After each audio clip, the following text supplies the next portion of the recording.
Bom dia para todos. Sejam bem-vindos.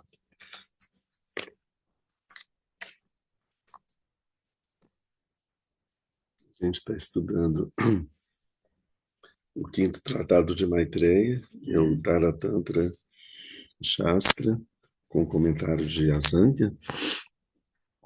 Já vimos 4 sessões desse tratado, são os 4 pontos Vajra iniciais: Buda, Dharma, Sangha e Tathagata Garbha.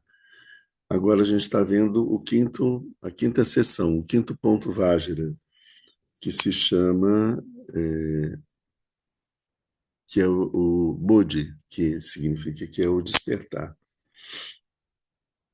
Quando a gente estudou o Tathagata Garbha, a gente viu a mente de Buda nos seres ordinários, quais características, como que a gente experimenta, percebe as características da mente nos seres ordinários.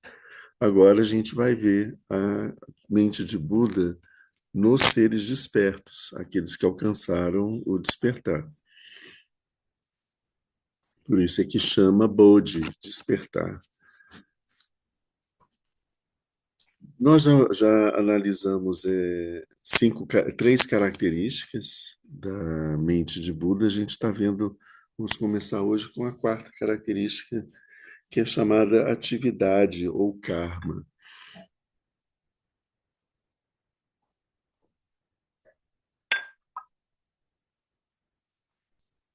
Então vamos lá. No versículo 18 do sânscrito, começando por aqui. Como ela tem por características a pureza imaculada, a onipresença e a indestrutibilidade, é que ela é uma base feita de e que ela é uma base feita de perenidade, de quietude, de imutabilidade e de firmeza inabalável. A essência do Tathagata é semelhante ao céu, e para os seres inteligentes, ela é a causa das experiências dos objetos feitas pelos 6 sentidos.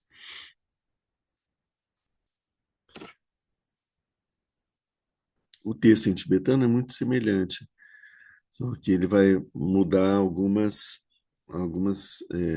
algumas palavras aqui. Como ela tem por características a pureza imaculada, a onipresença e a indestrutibilidade, e que ela é uma base feita de perpetuidade ou perenidade, né? De quietude, de eternidade. Em sânscrito está imutabilidade, tibetano está eternidade. E de firmeza inabalável, a essência do Tathagata é semelhante ao céu. E para os seres puros, ela é a causa que permite experimentar os objetos feitos pelos 6 sentidos.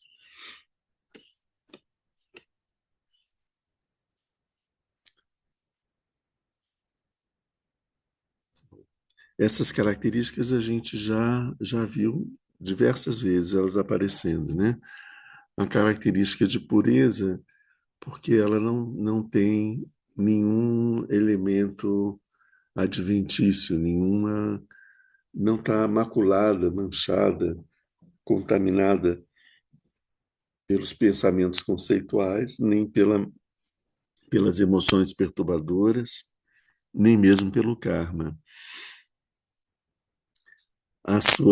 Essa pureza imaculada, a característica dela, a onipresença, como a gente já viu também, a mente de Buda se estende por toda a extensão do espaço. Não existe um lugar do espaço onde não exista a mente de Buda. Ela abrange todo o espaço. Indestrutibilidade, porque ela não nasceu e, portanto, ela não morre. Ela é eterna. Ela já não teve, ela não nasceu significa, ela não é fruto da reunião de causas e condições. Ela não depende de causas e condições para existir. Como a nossa experiência aqui como seres humanos, nós precisamos de causas e condições, precisamos que os nossos pais se encontrassem, que eles tivessem um relacionamento para que a gente pudesse nascer. Além disso, a gente precisou de ter toda uma estrutura de sociedade que garantisse que todo esse processo acontecesse de uma forma tranquila. É preciso que a gente tenha sido alimentado, que a gente tenha sido vestido, educado, etc. Isso faz com que a gente tenha chegado até aqui. Tudo isso são causas e condições. A mente de Buda não precisa de causas e condições para existir, ela é porque ela é, né? Na verdade, todas as outras coisas é que surgem a partir da mente de Buda, né? Ela não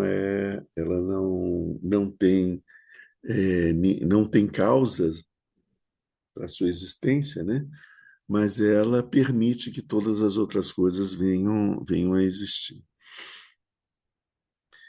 Então, essas são essas características. Porque ela tem essas características e pelo fato que ela é uma base feita de perenidade, perpetuidade, de quietude, de imutabilidade, de firmeza inabalável. O que ele está falando? A mente de Buda é o campo, o terreno, uma base que vai proporcionar, a, que vai permitir que todos os fenômenos se manifestem. É, como que características ela tem dessa base estável? Ela é feita de perenidade, perpetuidade, ou seja, ela tem esse fenômeno de eternidade. Então, ela não vai se interromper em algum determinado momento. Se ela interrompesse num determinado momento, todos os fenômenos deixariam de existir naquele momento, né? Então, como ela não tem essa interrupção, ela permite que os fenômenos aconteçam dentro do seu próprio ritmo, seu próprio tempo. Quietude, pela característica de quietude, ela não vai perturbar os fenômenos com a agitação, como é a nossa mente habitual, que é muito agitada, né? Então, ela não perturba, os fenômenos podem surgir sem se preocupar que eles vão ter aquela estabilidade. Imutabilidade, sim, ou seja, ela não vira uma outra coisa, né? Ela continua exatamente como ela é, né? Eternamente. E de firmeza inabalável, porque ela não existe nada que possa é, perturbar ou alterar a, o funcionamento a quietude dessa mente de Buda. Então, ela é uma base perfeita. E a partir dela, todos os fenômenos podem se manifestar. Então, por causa disso, né, a pureza imaculada, a onipresença, a indestrutibilidade e o fato de ser um terreno, uma base que permite que os fenômenos se manifestem, a essência do Tathagata é semelhante ao céu. Porque é isso que ele diz. A que a gente pode comparar a mente de Buda? A imagem mais, a imagem que ele usa que é mais próxima do que é a mente de Buda, é como ele diz, é semelhante ao céu. Ele não diz que a mente de Buda é o céu, certo? E ele não diz que a mente de Buda é igual ao céu, ele diz que é semelhante. Semelhante em que características? Por causa da pureza do céu, então a gente pensa, pureza do céu, o céu não é contaminado pelas nuvens. As nuvens passam, o céu continua o mesmo, né? Então, essa pureza imaculada do céu é uma característica de semelhança. A onipresença do céu, porque ele está envolvendo a todos nós, está presente por toda parte. A indestrutibilidade, porque ele não deixa de ser, né? Ele é eterno. E porque ele tem essa perenidade, essa quietude, imutabilidade e firmeza inabalável, o céu é semelhante à mente de Buda. Então, por isso, todas essas características que a gente vê por que a gente usa o exemplo do céu. Mais adiante, ele vai estar falando não especificamente do céu, ele fala essa mesma coisa em relação ao espaço. Ele chama a mente Buda semelhante ao espaço, que em sânscrito é akasha. Akasha, né, esse espaço, que seria como se fosse um quinto elemento. Na verdade, ele não é um elemento, mas ele é no espaço, é a partir da existência do espaço, que os quatro elementos podem ter o seu lugar, se manifestar. Mas aqui ele coloca uma coisa bastante interessante, que a gente não tinha visto ainda. A essência do Tathagata é semelhante ao céu, e para os seres puros ou seres inteligentes, ela é a causa que permite experimentar os objetos feitos pelos seis sentidos. O que ele está dizendo? Os seres puros, quem são os seres puros? São os Budas, os que alcançaram o despertar, fizeram todo o processo de purificação, né? Essa purificação é uma desidentificação com os processos mentais da mente conceitual. É isso que é a purificação.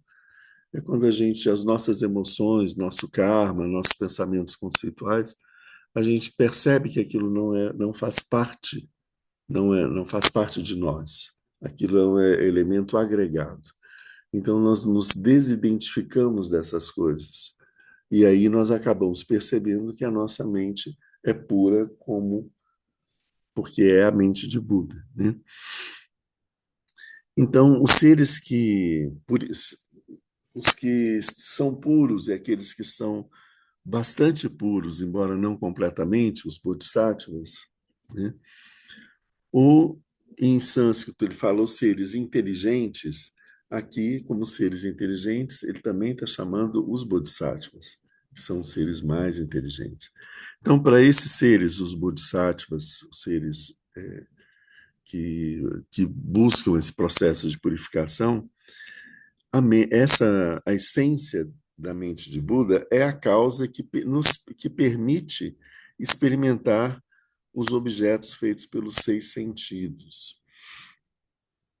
Ele vai, então, entrar numa descrição desses seis sentidos, que são sentidos, como ele está dizendo aqui, ele está falando mais na experiência desses sentidos, seis sentidos, a gente pode chamar de espirituais, que são equivalentes aos seis sentidos ordinários.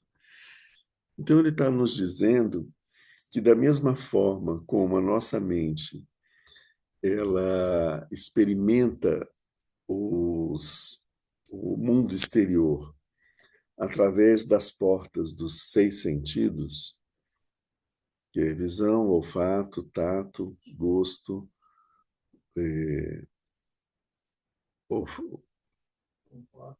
olfato, gosto, visão, tato e paladar.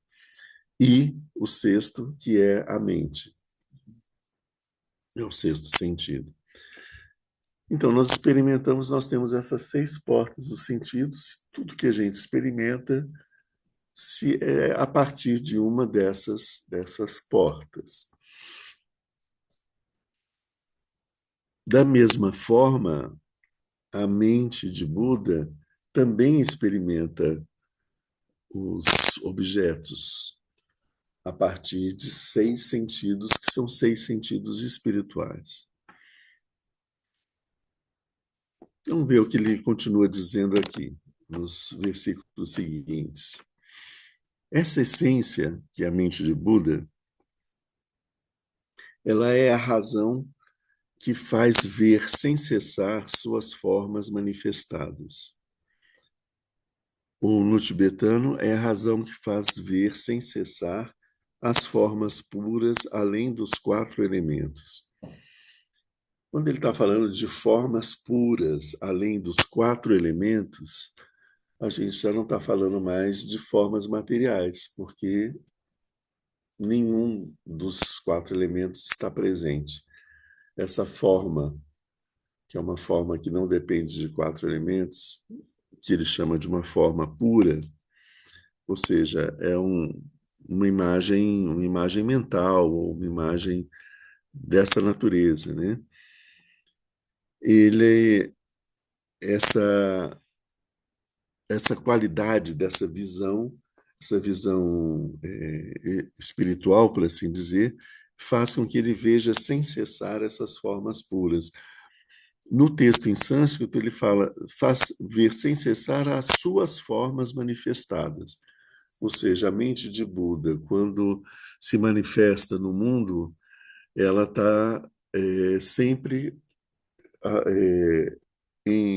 na presença, pela consciência visual, dessa forma que ela está manifestando.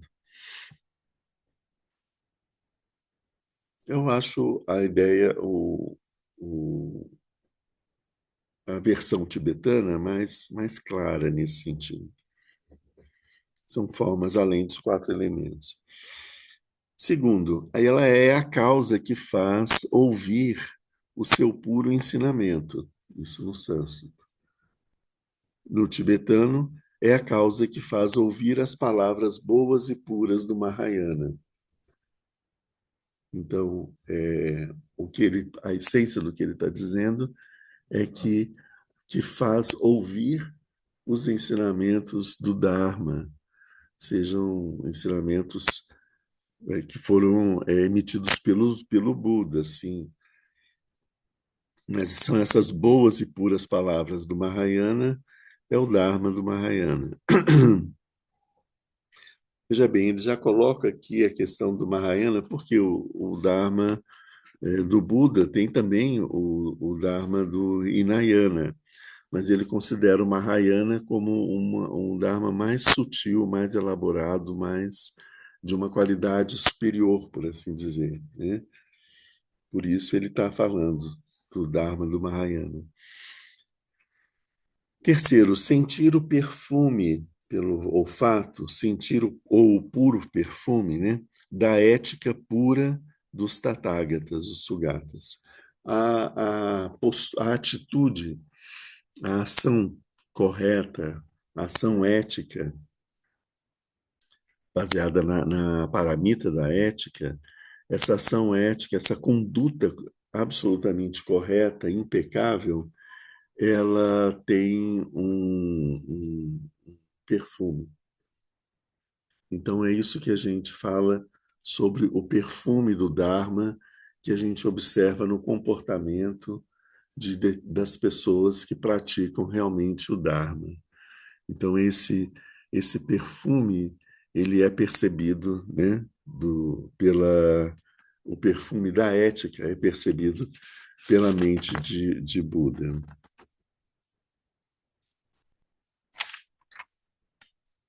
Saborear o perfeito sabor da nobre e sublime doutrina. É o sabor da doutrina. Vocês vê, existe uma equivalência, mas não são coisas iguais, né? Assim como nossa boca experimenta o sabor dos objetos, nós, com a nossa mente, experimentamos o sabor dos ensinamentos, por um processo semelhante, embora sejam coisas diferentes, né? Experimentar o toque suave do samadhi, a experiência da meditação, da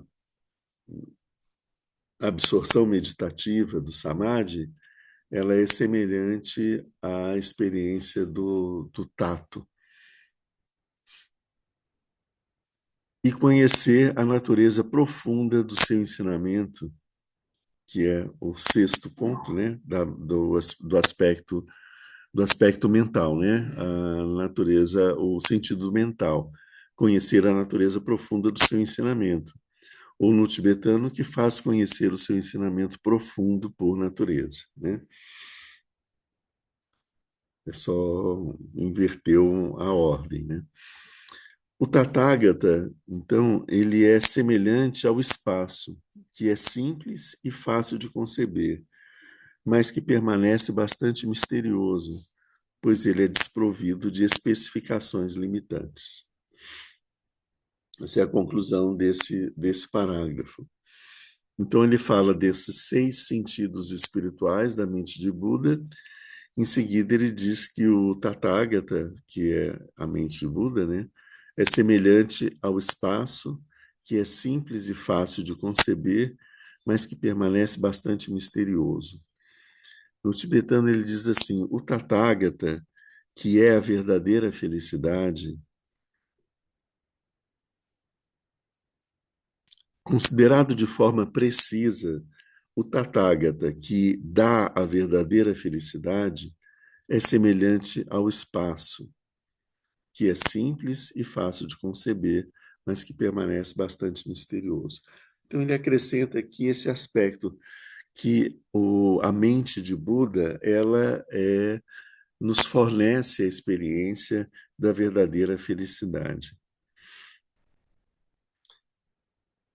E aí ele nos diz que é semelhante ao espaço também por outras características, né? O espaço é simples. O que tem de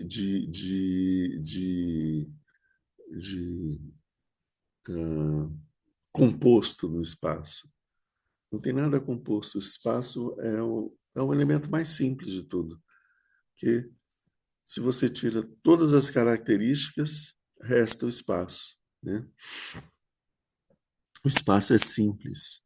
Ele é fácil de conceber. A gente consegue pensar no espaço, a gente concebe o espaço. Mas ele permanece bastante misterioso. Ao mesmo tempo, ele tem esse aspecto de ser incompreensível, né? Misterioso. É, nós vivemos dentro do espaço, mas ao mesmo tempo que ele é quase que uma coisa, não diria material, não, mas assim, ele é percebido, o espaço ele é percebido como algo desprovido de mente, de vida, desprovido de tudo, né? É só uma região, um espaço, só um espaço. Mas ele permanece bastante misterioso, que a gente percebe que esse espaço ele possui alguma coisa que não é perceptível por nós. Ele tem uma natureza que não é perceptível. Por isso que às vezes se dizia que o akasha, o espaço, seria um quinto elemento, o mais sutil de todos os elementos, ou a quinta essência de todos esses elementos, né? Então ele é bastante misterioso porque ele é desprovido ou liberado das especificações limitantes, ou liberado das razões determinantes. O que ele está querendo dizer é que o espaço não tem características que possam defini-lo, né? E isso faz com que ele seja misterioso, que quando a gente busca uma característica, a gente encontra algo a que nos agarrar. Então a gente pega aquilo e fala: ah, é isso.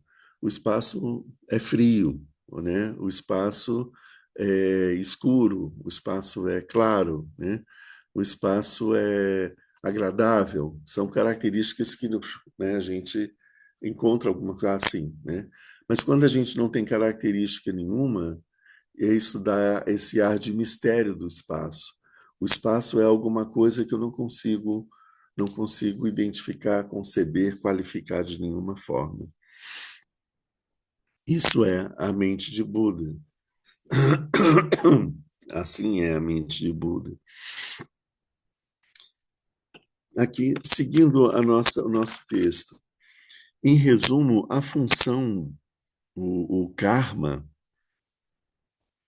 essa atividade da mente de Buda, a função das duas sabedorias deve ser conhecida como a perfeição do corpo de liberação e a purificação do corpo de qualidades. É preciso saber que esses dois corpos têm dois atributos particulares e um atributo comum. O que ele está nos dizendo aqui? Que as duas sabedorias, a função dessas duas sabedorias, ou seja, para quê, né, o para quê dessas duas sabedorias, que a gente já viu antes, né, a sabedoria que vem da meditação e após e a sabedoria que vem em seguida. É, a, a primeira delas, a sabedoria que surge da meditação, a, a função dela é a perfeição do corpo de liberação. O corpo de liberação, Mukti Kaya. A gente já ouviu falar disso. Dharmakaya, Sambhogakaya, mais um Kaya. Nirmanakaya, Svabhavikakaya, né? E agora a gente está vendo um Muktikaya. O que significa o corpo da liberação? Bom, primeiro que a gente, quando está falando de corpo, a gente não está falando de corpo como nosso corpo físico. Esses corpos do Buda são esse corpo, a qualidade dele é a mente de Buda, né? É como se fosse um corpo mental, entre aspas, né? De uma forma muito grosseira, uma imagem muito grosseira, porque um corpo mental é muito mais ordinário do que algum atributo da mente de Buda. Mas se a gente entender que esse corpo é uma transcendência do sentido dele, né? Essa unidade, essa característica, essa essência, né? Então, esse corpo de liberação é a essência que permite a liberação, o despertar. Ele está falando aqui do corpo do despertar. O que é o corpo do despertar? O momento que o Buda, a partir do processo de meditação, ele consegue alcançar esse despertar, que é onde ele tem a experiência absoluta, perfeita, direta de todos de si mesmo e de todos os fenômenos, né? Ele tem essa visão desprovida de todas as impurezas. Então, esse é a essência do despertar. Isso é chamado de corpo de liberação. É como que se torna Buda, né? Apesar de termos a natureza de Buda, tem um momento onde a gente finalmente realiza isso e se torna Buda. A gente tem a natureza do estado de vigília, mas a gente está dormindo. No momento que a gente acorda, esse momento de acordar é equivalente a esse corpo de liberação. É um corpo de despertar. Então, isso tem a ver com a sabedoria, ou seja, o conhecimento transcendente que, que surge e que proporciona a experiência da meditação. Na meditação é o Mahamudra. Na meditação, nós nos desidentificamos com a nossa mente ordinária, as nossas emoções, nossos pensamentos, nossos preconceitos, nossas visões falsas, e até do nosso karma e das agitações que as formações kármicas produzem na nossa mente ordinária, nós deixamos isso tudo de lado e ficamos apenas repousando na verdadeira natureza da nossa mente. Nesse ponto, a gente tem como essa prática dessa meditação vai nos conduzir para o corpo de liberação. Esse é o corpo de liberação. Essa experiência do Mahamudra, da vacuidade, dessa pacificação mental. Esse é o corpo da liberação. Você vê, a função da sabedoria que é dessa meditação é a perfeição do corpo de liberação. Então, é um processo de aperfeiçoamento desse corpo da liberação até o ponto que ele se torne perfeito. Quando ele é perfeito, é o despertar, acontece a liberação. Então, esse processo que vai nos conduzir para a liberação, que ele chama desse aperfeiçoamento do corpo de liberação, ele vem da prática da meditação. Especialmente dessa meditação do chinês, que vai buscar, na primeira fase, a meditação do chinês, onde você busca abandonar todos os movimentos da mente e, a partir do estado de alcançar aquele estado de estabilidade mental, de pacificação completa mental, onde você não existe nenhum processo adventício acontecendo. Ou se está acontecendo, você não está prestando atenção nele, você não está atento para ele. Você está focado na estabilidade da mente. Mas aí você ainda inclui o aspecto de prajna, que é o que busca se reconhecer, buscando se reconhecer nesse estado mental. E é isso, é o Laktung. E a junção quando esses dois processos acontecem, você consegue unir esses dois processos da meditação, a gente tem a experiência do Mahamudra, que é que é essa experiência que vai nos conduzir ao despertar. E a purificação do corpo, a perfeição, então, do corpo de liberação e a purificação do corpo de qualidades. Ele traduziu isso muitas vezes como corpo de qualidades. Isso gerou e gera uma confusão muito grande. Um corpo de qualidade é o Sambhogakaya ou o Nirmanakaya. Mas ele não está falando desses, não, porque o texto fala Chokiku, né? Chokiku em tibetano, que é o corpo do Dharma. E em sânscrito também é o corpo do Dharma. E o corpo do Dharma é o Dharmakaya, né? Então não é o corpo de qualidades. Essa é a tradução para o português. É ela que gera uma confusão. Porque em sânscrito é claro que ele está falando do Dharmakaya e em tibetano também. Então, esse processo de purificação é o processo que a gente vai fazendo à medida que a gente vai se desidentificando com todas essas características adventícias, essas impurezas que nos cercam, fazendo essa limpeza, né? Desidentificando é a melhor forma de expressar, né?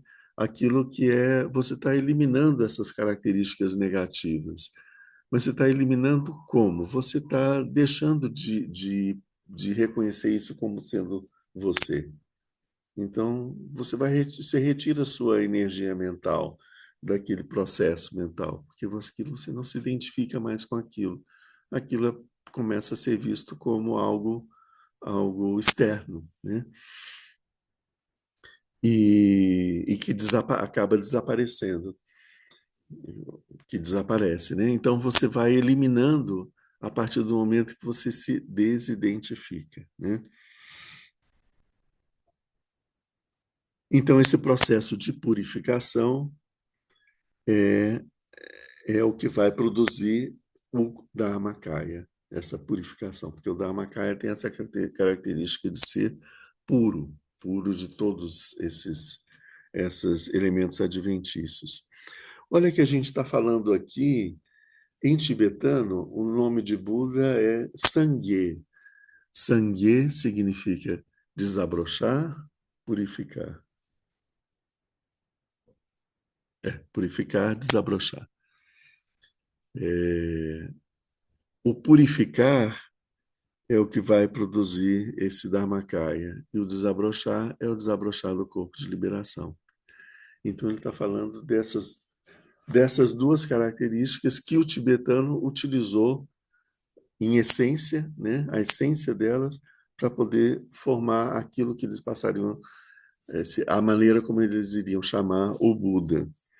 Porque a palavra Buda vem de Bodhi. Bodhi tem o sentido de iluminação, não é? Então, Buda seria traduzido como o iluminado, né? E Sangye, em tibetano, é aquele que fez a purificação e que desabrochou, né?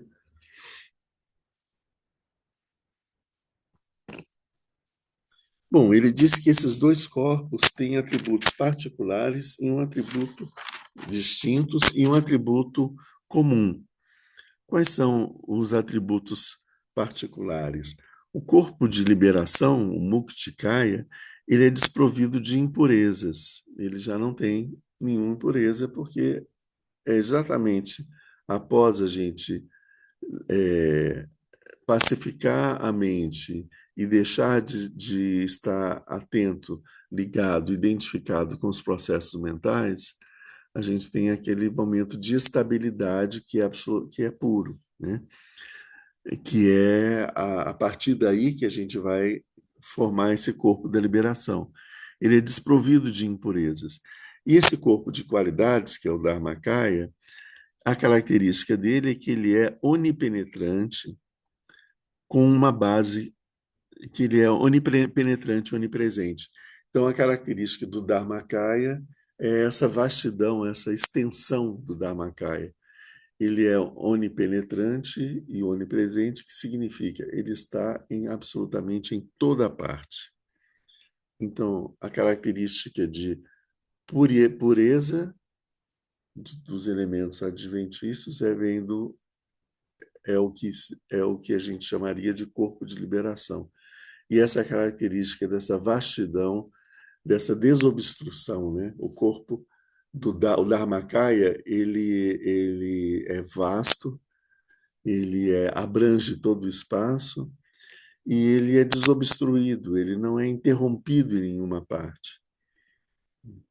As coisas, por exemplo, a gente está aqui nessa sala, tem as paredes que interrompem a nossa visão, né? Então, isso são obstáculos, né? Para o Dharmakaya não existem obstáculos. Por isso é que ele fala, ele é onipenetrante ou pervasivo, porque ele transpassa todos os obstáculos. Os obstáculos são uma miragem para o Dharmakaya. Ele atravessa os obstáculos e segue adiante, né?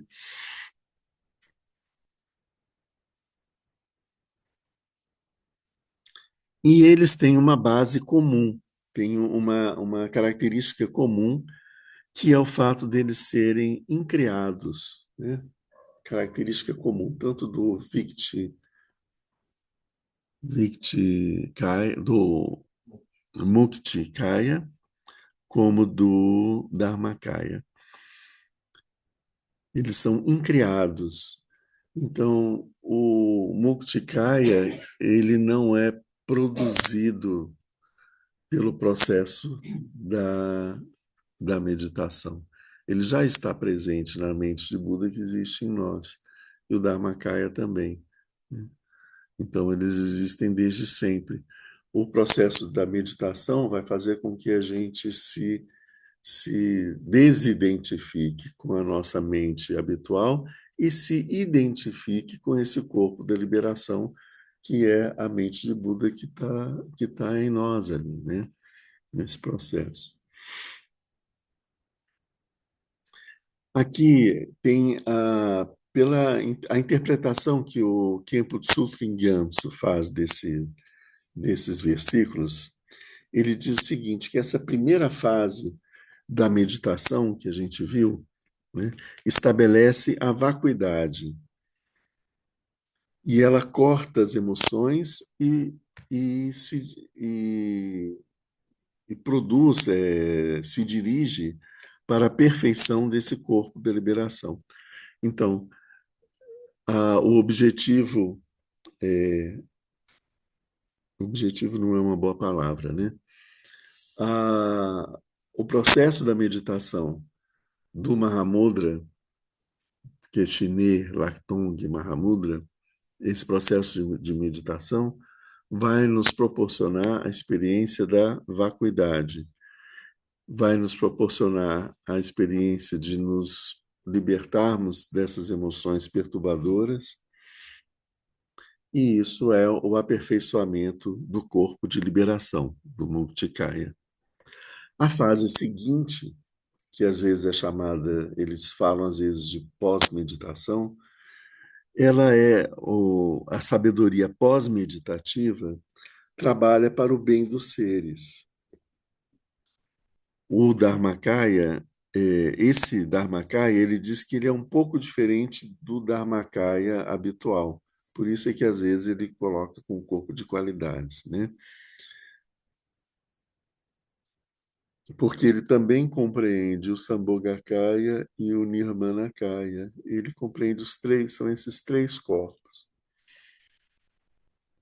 O primeiro, o corpo de liberação, e depois o Dharmakaya, incluindo dentro de si o Sambhogakaya e o Nirmanakaya.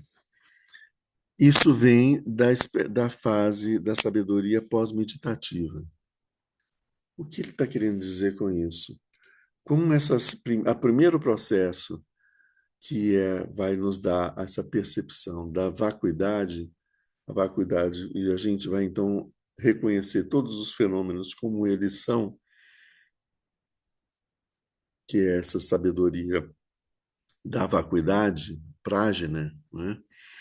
O Mahamudra, também surge, além disso, a consciência plena de que os seres, apesar de serem puros, eles estão mergulhados num profundo sofrimento. Então, apesar de você ver que o sofrimento absolutamente não existe, você vê que os seres estão mergulhados nesse sofrimento e sofrem, né? Sofrem um sofrimento que não existe, né? Essa compreensão produz em você, desperta uma grande compaixão. E é essa grande compaixão que vai fazer que, do Dharmakaya, a mente de Buda manifeste o Sambhogakaya com todas as suas qualidades e o Nirmanakaya, que é um corpo de manifestação para poder ajudar os seres a sair do sofrimento. Então, você tem um processo esse processo de purificação, por assim dizer, vai produzir o despertar. A partir do despertar, a mente de Buda se desabrocha em todas as suas qualidades e se volta para todos os seres para poder ajudá-los a se libertar do sofrimento.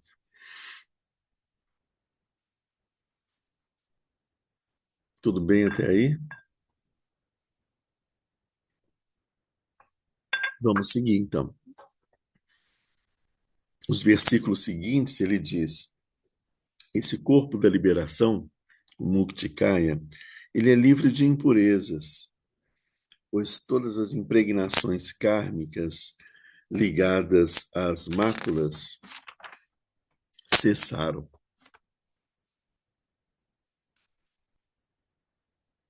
Vou ler o texto todo, depois a gente volta aqui, tá? A onipresença da sabedoria é afirmada a propósito do corpo das qualidades, pois ele é sem apegos e sem entraves. A característica não criada desses dois corpos, devido à sua natureza para sempre indestrutível, essa indestrutibilidade é afirmada e explicada por palavras como perpetuidade. Ele está dizendo aqui: o corpo de liberação, Muktikaya, é livre de impurezas, já vimos isso, né?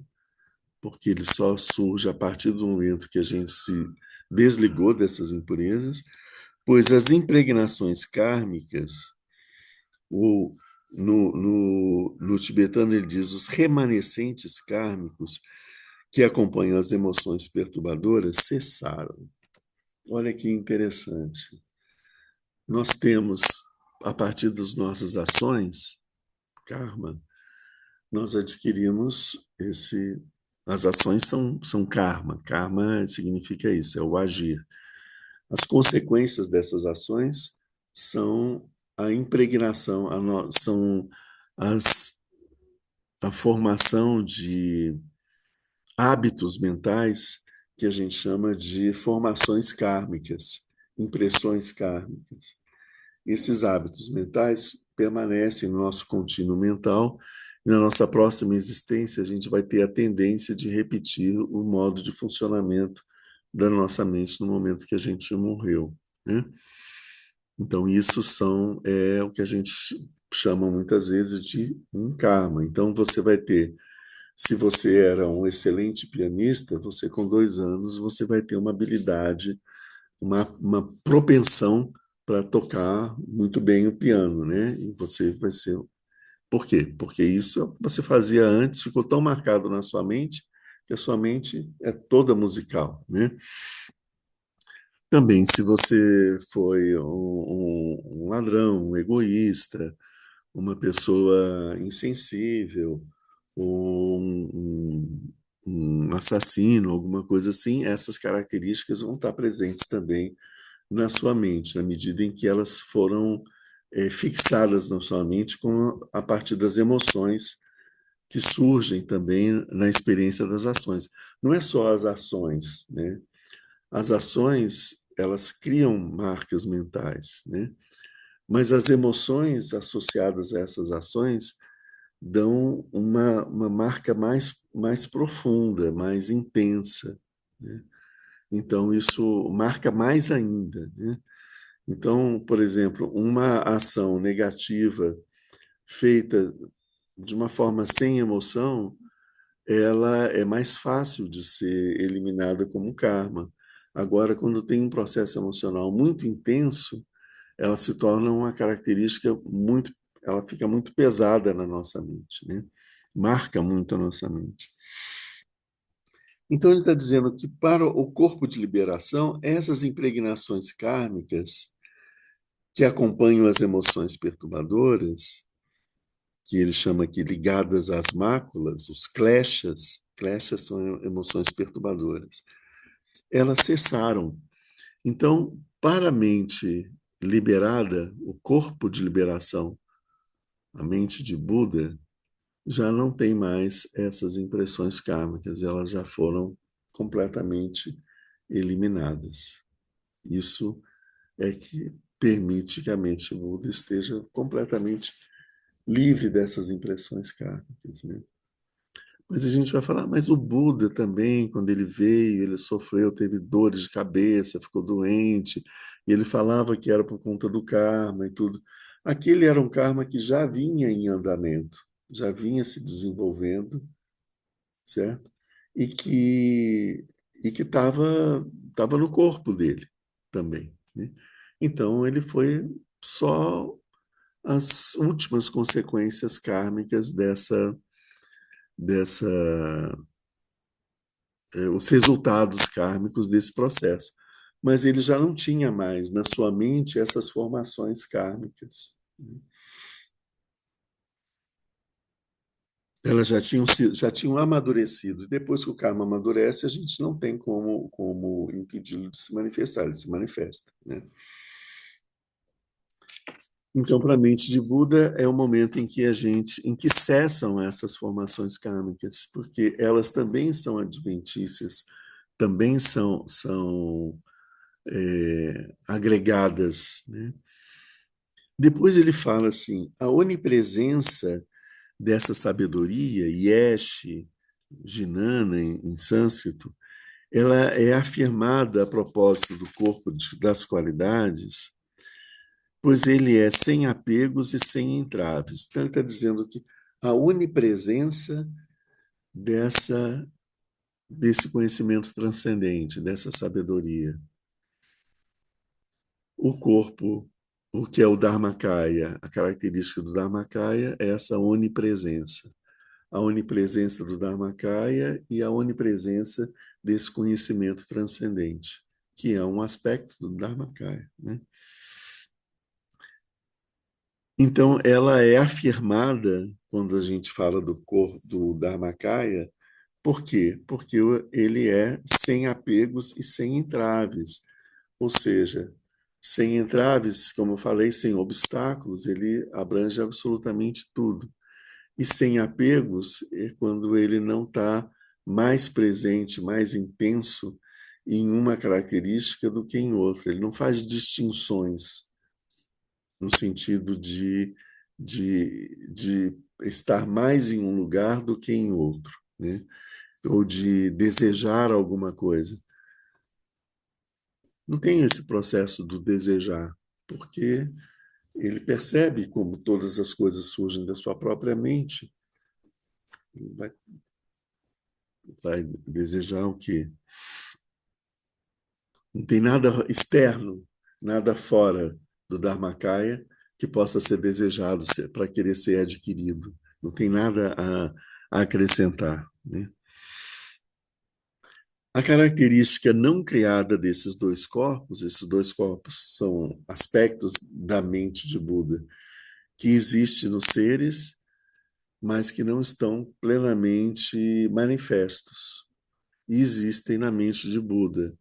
Eles são mais visíveis na mente de Buda dos Budas do que na mente de Buda dos seres. Na mente de Buda dos seres, esses dois corpos, por assim dizer, estão como que adormecidos, ou eles estão apagados, escondidos, apagados não, escondidos pelas nuvens da ignorância, né? Pelas capas de ignorância.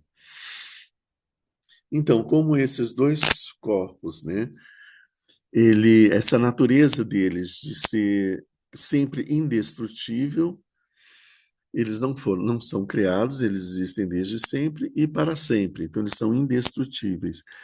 Essa indestrutibilidade, fato de, né, é afirmado e explicado por palavras como perpetuidade. No tibetano, ele diz assim: os dois corpos são incriados, isso devido à sua natureza, para sempre indestrutível. A natureza desses dois corpos é indestrutível. Sua indestrutibilidade foi ensinada e explicada por palavras como perpetuidade. Por isso, a perpetuidade significa para sempre, né? Não existe um momento de tempo onde não exista a mente de Buda com essas características. Não existe um lugar no espaço onde não exista a mente de Buda com essas características. Aqui a gente está falando de onipresença em termos de espaço e onipresença em termos de tempo. Vamos seguir mais um pouquinho, tem umas coisas interessantes aqui. É preciso saber que existe 4 meios de destruição que são o oposto a essa perpetuidade. Então, essa característica de eternidade, de perpetuidade da mente de Buda, ela é oposta a 4 tipos de destruição, que são a experiência de nós, seres ordinários. A primeira é a degradação da velhice. A velhice, ela altera a natureza das coisas. Segundo, degrada, né? Segundo, a mutabilidade da doença. A doença faz com que a sua experiência de si mesmo ela mude e você passa a experimentar seu corpo na qualidade da doença. A ruptura da morte e os desaparecimentos inconcebíveis. Então, essas 4 são 4 formas de você acabar com a perpetuidade, né? Como a gente viu, a degradação, o envelhecimento, se a mente de Buda envelhecesse, ela não teria essa característica de perpetuidade. Se ela tivesse exposta à doença, não teria essa característica de perpetuidade, porque ela mudaria de qualidade. Se ela tivesse sujeita à morte, aconteceria uma ruptura e não existiria mais. E se tivesse sujeita ao desaparecimento inconcebível, né? Também, vamos supor, a mente de Buda daqui, de repente, ela desaparece, né? De uma forma que você não consegue entender por quê. Não é também o caso. Então, na ausência desses 4 aspectos, o duplo corpo é conhecido como perpétuo, imutável e inabalável. Em tibetano ele fala pacífico, eterno e imortal. Essa sabedoria sem manchas é o substrato por excelência, pois ela é o suporte de todas as qualidades brilhantes. Tem mais umas coisinhas aqui que ele está falando. Observem aqui, vamos fazer essa pausa para a gente voltar. O que que aconteceu com o Buda quando, nas vésperas dele abandonar a casa e partir para buscar um treinamento espiritual? Ele teve 4 encontros. Um encontro, ele saiu do palácio e ele viu uma pessoa velha, ele viu uma pessoa doente, ele viu uma pessoa morta e viu um praticante religioso. Isso o abalou muito e ele pensou: a velhice, a doença e a morte são malefícios que afligem a todos, e eu preciso, se eu quero o bem dos meus súditos, eu tenho que encontrar a solução para esses 3 malefícios. E aí ele parte para a sua busca espiritual, que visa encontrar a solução para a velhice, a doença e a morte. E quando ele alcança o despertar, ele encontra essa solução. Assim, quando ele vai para Varanasi e ele se encontra em Varanasi com 5 companheiros que faziam práticas ascéticas com ele na floresta, lá em Bodh Gaya, quando ele encontra com eles em Varanasi, ele diz: eu encontrei a liberação, eu alcancei a imortalidade, eu abri os portões da morte, né, da imortalidade, e todos podem passar por ele, né? Então, eu venho ensinar para vocês a imortalidade. Eu resolvi o problema da morte, da doença e da velhice, né? Então, aqui ele está falando, são essas 4 fenômenos que que impedem a nossa perenidade, a nossa perpetuidade, né?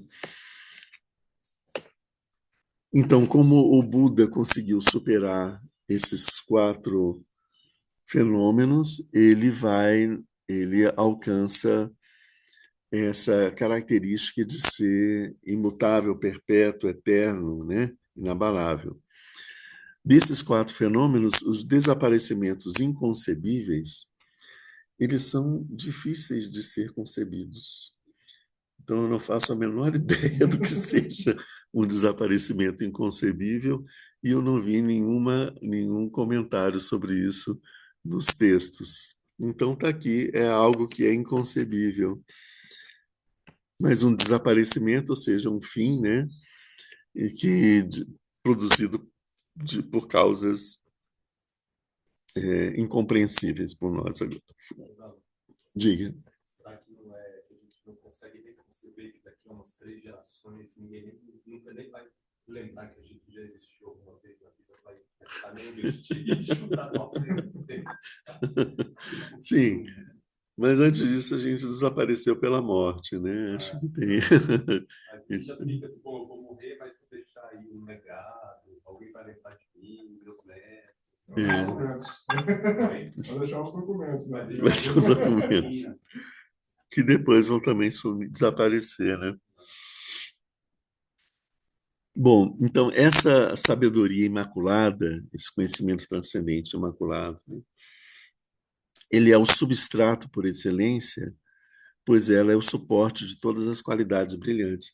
Então, ele está falando da sabedoria que produz a liberação, do conhecimento transcendente que produz a liberação, do conhecimento transcendente que permite o desabrochar das qualidades da mente de Buda. E ele está falando que são, então, as características de purificação do primeiro e a característica de expansão, de pervasividade do Dharmakaya, do segundo. Então, essa sabedoria dupla, né, imaculada, ela é o substrato por excelência, ou seja, ela é o campo, ela é a base que permite que todas as qualidades brilhantes se desenvolvam. É exatamente essa dupla sabedoria, a que provoca a purificação, com da, com a experiência da vacuidade, e a sabedoria que desabrocha a compaixão,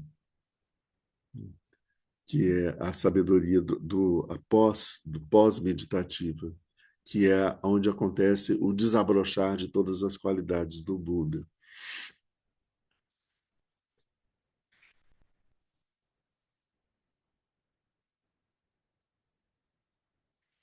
E aqui ele fecha com a.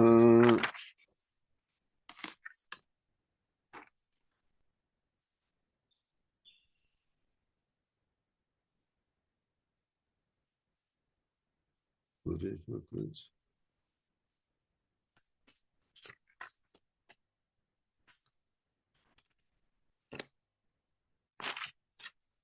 Ele fecha aqui com essa seguinte observação, é, com, com, com esses dois versículos aqui. Como o espaço, a caixa, o espaço sem causa, é a causa da visão das formas, da percepção dos sons, dos odores, dos sabores e dos contatos, etc., e dos fenômenos mentais.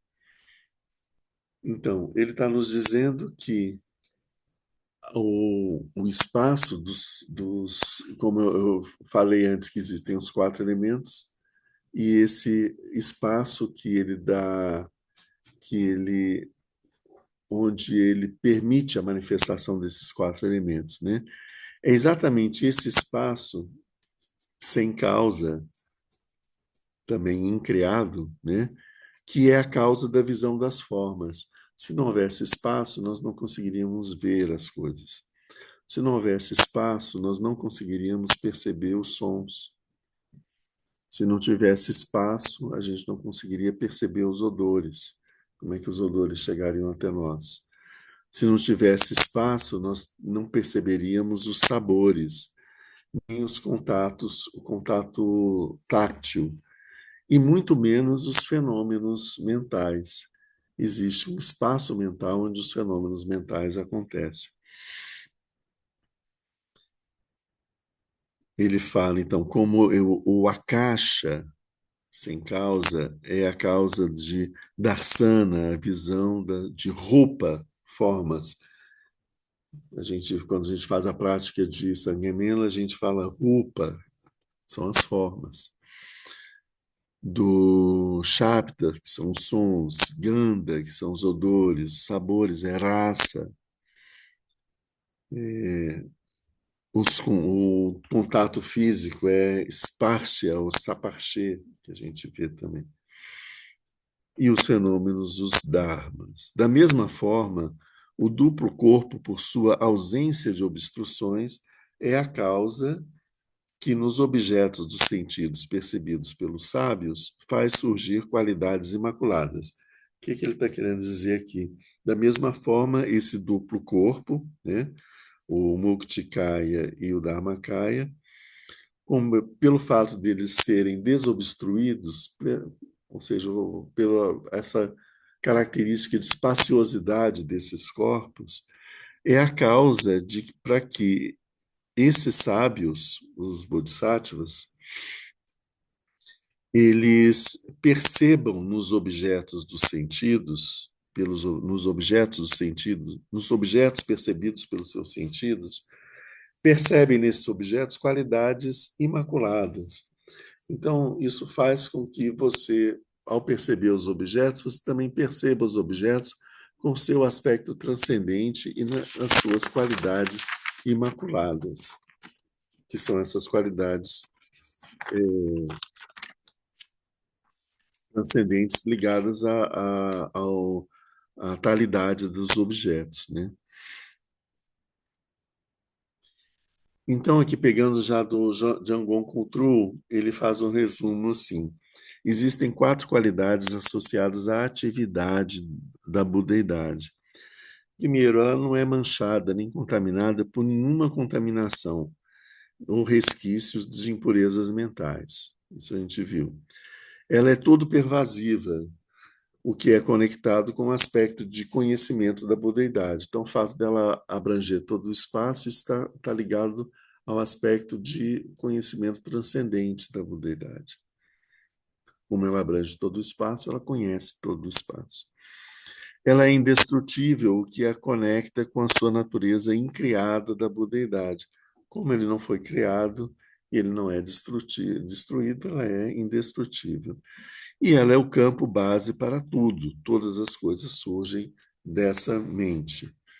Os três primeiros se referem no valor para si. O fato dela ser pura, dela ser abrangente, pervasiva e de ser indestrutível. Isso são qualidades da mente de Buda que fazem o bem para aquele que está experimentando elas, né? Para si. E a quarta qualidade, o fato dela ser um campo onde pode desabrochar todas as coisas, é onde acontece o bem para os outros. Então, é essa quarta qualidade da mente de Buda que faz com que surjam, apareçam as qualidades da mente de Buda e a sua ação em benefício dos seres. O Samogakaya e o Nirmanakaya. Então, o atributo da indestrutibilidade é explicado de quatro maneiras. Ele é indestrutível porque não envelhece, porque não adoece, porque não tem nascimento nem morte. Estando livre da velhice, a mente de Buda é eterna. Por estar livre da doença, ela está sempre em paz, está sempre pacificada.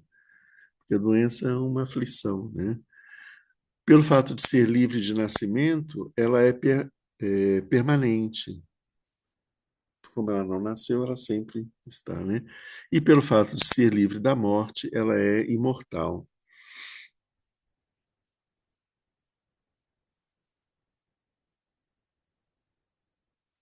Aí ele fala que o quarto atributo da budeidade, que é esse atributo, que é o campo para que tudo se manifeste, é, é ilustrado pelo fato do Buda ser comparado ao espaço, né?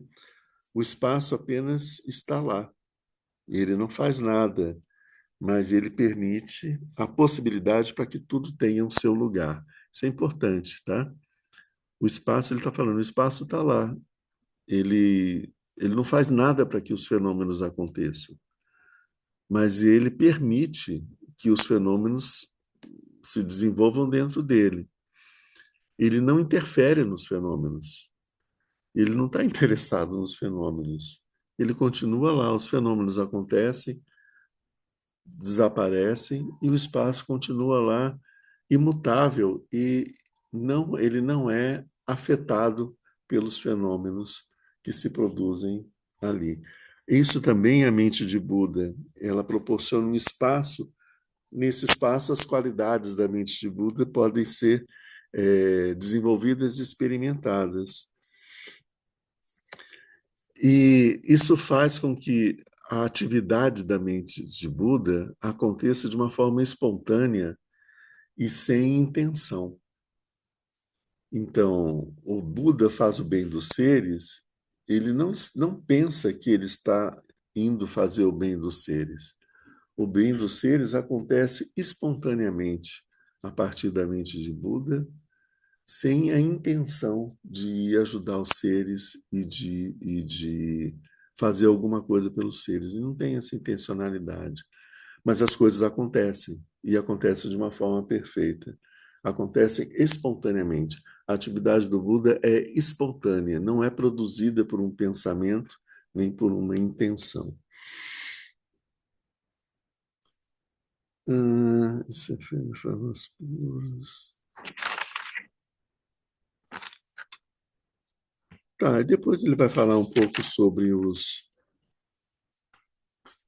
aquilo que ele fala sobre aquilo que a gente viu sobre os sentidos, mas ele não traz nada demais aqui também. Então a gente pode encerrar essa, esse capítulo agora. Aqui. Tem alguma dúvida, alguma coisa? Interessante que as metáforas do Sol e do espaço elas podem acompanhar todas as características do Sol, além de representar essa característica, além de ter uniformidade todos têm características. Aí isso acabou de falar do espaço também, que permite que tudo aconteça, tem um caráter de generosidade também, pode pensar até nas paramitas também, assim, comparar também com o espaço, como que tem esse caráter de generosidade de permitir que tudo aconteça.